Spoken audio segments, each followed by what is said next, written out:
Jimbo's Garage. Good afternoon, everyone, and welcome back to the shop. Today, I got a simple little machining project for us to test my amateur machining skills. I got a little sketch and a diagram. Let me show you what that looks like, and we'll get started on today's video. Today's video is sponsored by King Metals. They've got all your fabrication needs in one location. From hinges to hardware, balusters to metal decor, brass to aluminum, and a whole lot more. You name it, they've got it. Check them out today at kingmetals.com. Now let's get back to today's video. Okay, so here's the project. What we've got is we've got a standard 5/8 by 3.5 inch grade 8 bolt. Excuse me. And what we need to do is we need to machine it down. The first 1.5 inches is going to remain at the 5/8 diameter here. And then it gets machined down to 5/16 or 0.312 for 3/4 of an inch. And then the remainder of the bolt gets machined down to 1/4 inch, 0.250. And then approximately 3/4 of an inch back is going to be threaded with a 1/4 28. So that's a fun little project, pretty simple, testing my machining skills once again. So let's get started today's video. All right, so I'm over at the Kent 1340 and I'm going to chuck this bolt up in the 6 jaw right here. My first step is going to be trying to indicate this in so we're fairly close. I set up an indicator right here. And once I got it adjusted, I tried to indicate this thing in, and I found out that, I mean, I literally probably spent 10 minutes trying to get this thing close, and the closest that I could get it within is about 4 thou. And I don't know if the bolt itself is not running perfectly true. That's a possibility. I don't really know, but I messed with this for a long time. And the best I could do was, within 4 thou. So I decided I'm just going to go with that. I mean, after all, this isn't really critical. The guy indicated to me that there's just a couple of phases on here that is critical, and that is the 3/4 inch by 5/16 in the middle, and then as long as that thread was that 1/4 28, everything else would be just fine. All right, so I'm going to bring in my center drill right here, and I'm just going to cut a small little center hole on the very end.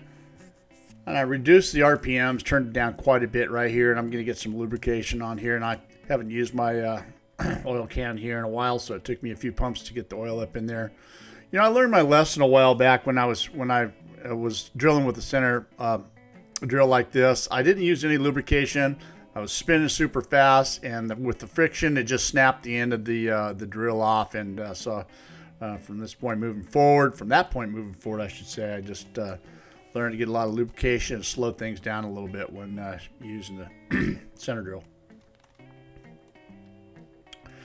And now here's another thing. I probably went a little bit too deep with that drill. Probably didn't need to go that deep, but anyways, it is what it is. All right, so a lot of my tools that I have is my father-in-law is a retired machinist, and I inherited a lot of tooling from him. He's now 89 years old, so you can imagine the tools and stuff that he had back in the day. Although they're in really good condition, they work good now, but they're a lot older. And so this is one of the live centers that I have right here, and everything works really good. And I got it in there, but I soon run across my first problem. All right, now I know everything looks like it's going to spin good and work good. I backed that off, and I put my first mark in here at 1.5 inches. And I know that I need to turn this down to that point right there. And here's the first problem. You can see my tool right there. I'm bringing it in, and it's going to hit the live center right there. So I couldn't figure out the best way to do this, so I ended up just turning my tool on a little bit of an angle right there. And my first thought was, okay, I'm just going to turn it down to create enough space for me to get the tool in the right angle. And that's what I'm trying to do right here. I wasn't certain how well it was going to turn on this angle right here, but the goal was to clear the live center so I can create enough space so I can get the tool in the right position and be able to turn that down. So it looks like I got it a little bit for now, and so I'm going to make my first couple passes right here and cut this threads down. I'm going to bring this down to the 5/16 diameter, and I brought that right over to my mark. I'm setting my dial indicator up on the left right there, and now I'll just be able to make some passes and bring it down right to that point right there.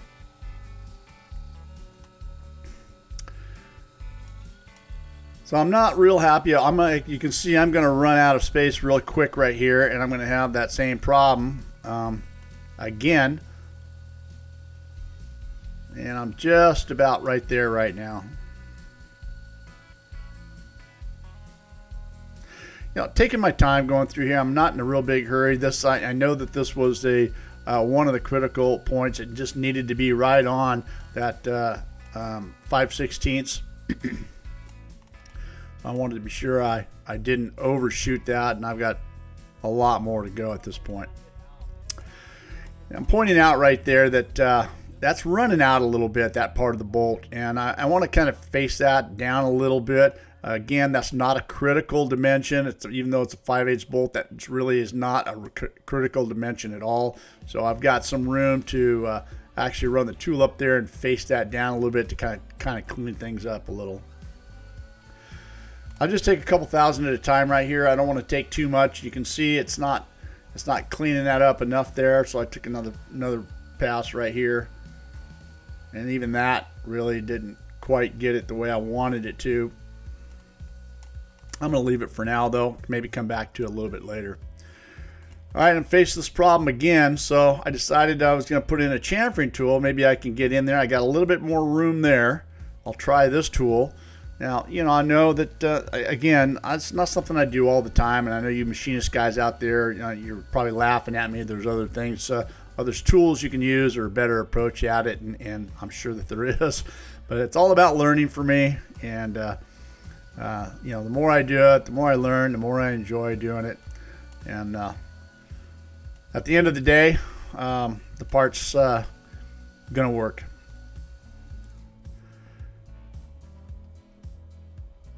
So back down, cut that down. Now I'm trying to get this thing cleaned up to the final dimension, the 5/16 here.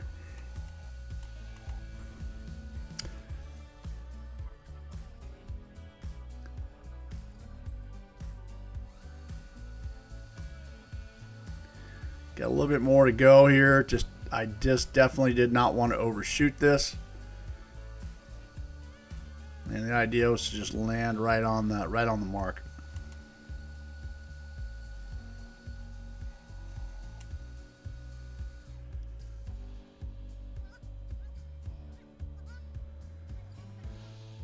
All right, looks like that was close there. We got it. So back to the chamfer tool, just take the edge off the corner right there, and I'm marking my 3/4 of an inch, and now that remainder needs to turn down to a 1/4 inch, 0.250.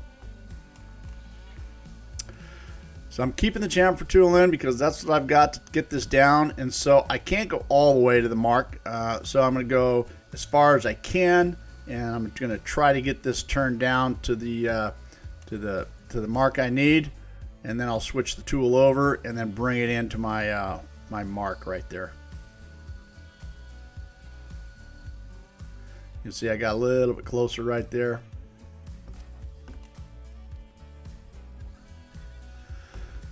A little bit more to go.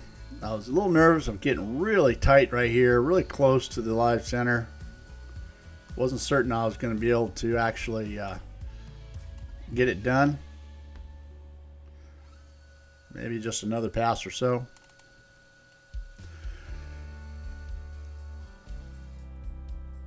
I realized too that the material of this, even though it's a grade 8, I know it's hardened, I guess, but it did not turn very well at all. It was just kind of, I want to say gummy, or it just rough to the turn. I couldn't get a nice smooth turn on it.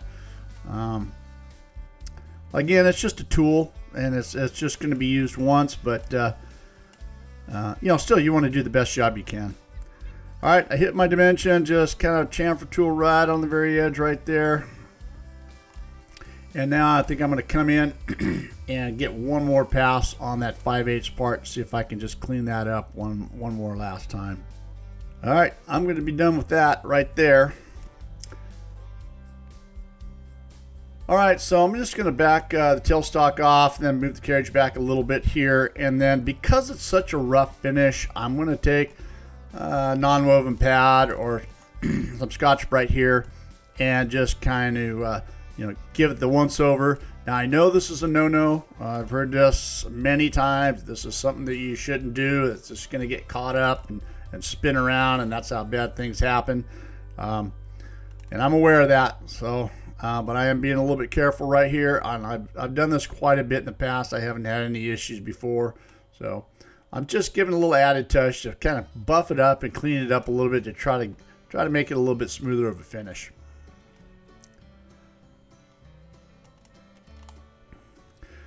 Here's an amateur move for you. So I loosened it off, extended it out a little bit because I wanted to get closer to the bolt head. And what do you think happened? That didn't work. All right. Well, I'll just do the hand buffing and clean that up on the buffing wheel or something later.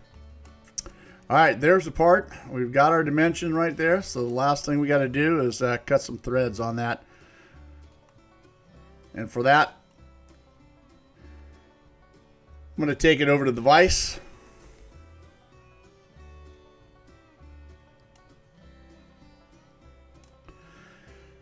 I get some lubricant on there. I got the die wrench right here, and this is the 1/4 28, and I'm going to try my luck right here to get this thing running straight and to get it started. And the very first try, I got lucky, and it just went right on there nice and straight. I haven't had that kind of luck in the past before, but that went on there fairly smooth. All right, now I know it said 3/4 inch minimum, so I decided to go a little bit farther and went about an inch just to be sure that we had plenty there. And I'm going to back this thing out and clean things up a little bit. Get some air on there, blow the threads off, clean the tool off a little bit. I'm going to run it back on and chase the threads one more time to be sure everything is running nice and smooth. This is some fine thread right here, and it's cleaning up really nice, blowing the chips off as I move the tool out. And then we'll give it the test fit with the 1/4 28 nut.